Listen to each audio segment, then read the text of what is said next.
I was planning on using this to have some fun, but I read a report that is very upsetting. Even more upsetting than the initial reveal, or not really the reveal, but the spotted models out there of the new Subaru WRX and the WRX STI. Well, seems as though they won't be hitting that 400 horsepower mark. The STI is reported to have 349 horsepower, and the WRX is reported to have 296. Not even 300. If that's at the crank, you're looking at, 250 something horsepower, maybe a little bit less, something like that. You lose a lot through the mechanical parts working together, because of friction and all that. Two more things. One being that the new WRX won't be offered with a manual transmission.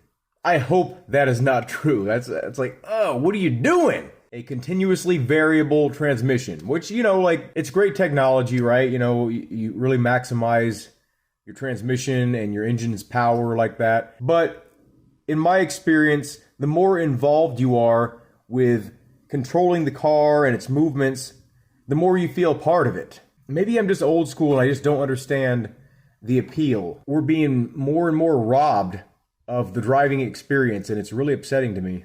This could potentially be the last WRX model that's not electric, or a hybrid.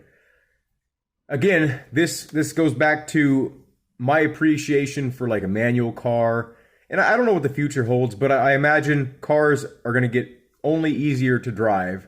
That's one of the reasons why I like buying the older cars and driving the older cars, because you get more of an experience. It's more raw. It's more in your face, visceral. Like a lot of different words you could put there, but it's just, in my opinion, a more involved experience. Like the newer the cars get, it seems like the further they get away from you actually doing anything. Not to say, the people driving automatic transmissions are weenies or anything, but it's like, you just can't argue with the experience you get with a manual transmission and having to work a clutch and just having to know all these different techniques to get the car to do what you want it to do. Like, it just feels really good.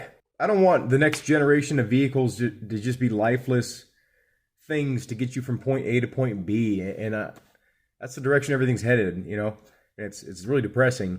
Not to say I'm against electric vehicles. Like, I think they're really cool. I just think if they had a different approach. A lot of electric vehicles right now are marketed towards get from point A to point B in a reasonable amount of time. It doesn't have to be fun. It just has to get you there. And that's it, right? And not blow up, right? Those are the two main goals. Don't blow up, get there. The excitement, not just going fast, but the vibrations, the way the car moves, all that stuff is really important, how it feels on the road.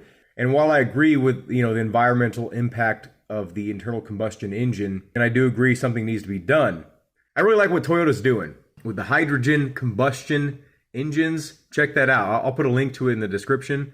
And it's amazing. They're working on, not getting rid of people's jobs, and they're working on making what we have right now work for everybody. Because what are people expected to do?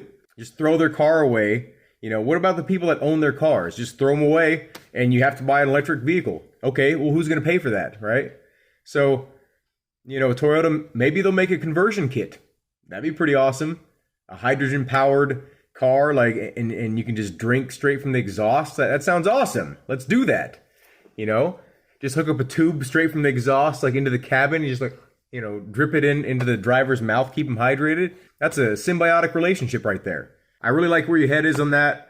And just the fact that, we can utilize 90% of the parts we already use today and get a good experience out of a manual transmission and shifting. And, that's great. Good job, Toyota. But yeah, this might be the last. Basically, this might be the last WRX. It's created quite a name for itself.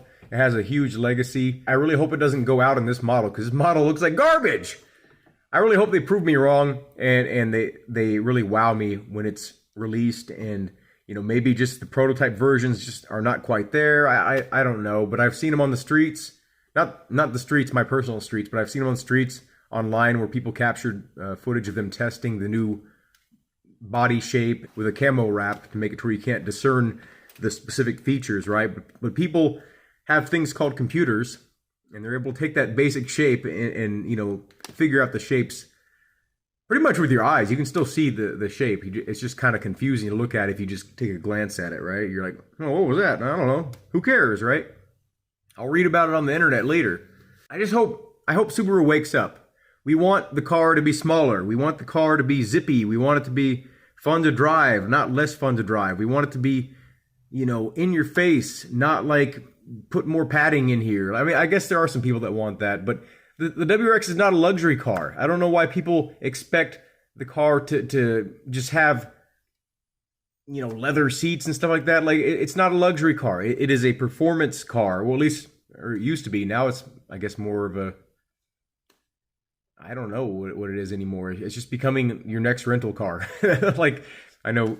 What's funny about that is when I showed that initial picture from the last video to my wife, that was the first thing she said. She's like, that looks like a rental car. Like, I didn't coach her into saying that. I didn't text her like, hey, check out this rental car.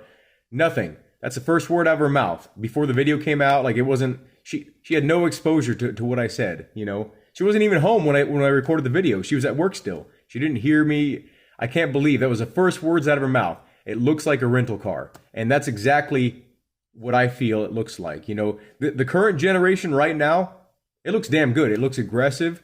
I mean, it's a little bit too big. I hate how big it is, but overall in the looks department, I think it looks great. I think it's either my very first or second favorite generation in terms of how it looks. Like, a lot of people are like giving me shit. They're like, oh, it's because you're older and no matter what, you're gonna like the generation, you know, that you grew up with the best. And it's like, well, that's not always true. For instance, I like the C7 Corvette better than any other Corvette I've seen. You know, the Stingray, the what is it, the 1970 Stingray or whatever it was, 70s, late 60s. That Stingray was awesome. You know, I loved it. It was my favorite Corvette. You know.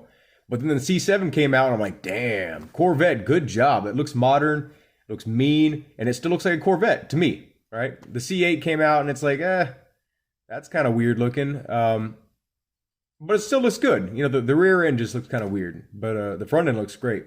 Another example would be probably the Dodge Challenger. The new Challenger looks amazing. The Ford Mustang, the brand new Ford Mustang looks the best to me. Like, it's not my age. You know, I have an eye for what I like, and I have an eye for what looks good, I feel. And there are many people that agree with me that this new generation WRX just doesn't look good. It doesn't look mean. It doesn't have that, you know? I don't know. Anyway, sorry to give you some more bad news, but I figured I'd give you this update in case you didn't see it. I didn't see it. Like, I'm sure some of you already know about this, but yeah. Have a good day. Thank you for watching, and I hope to see you in a future video.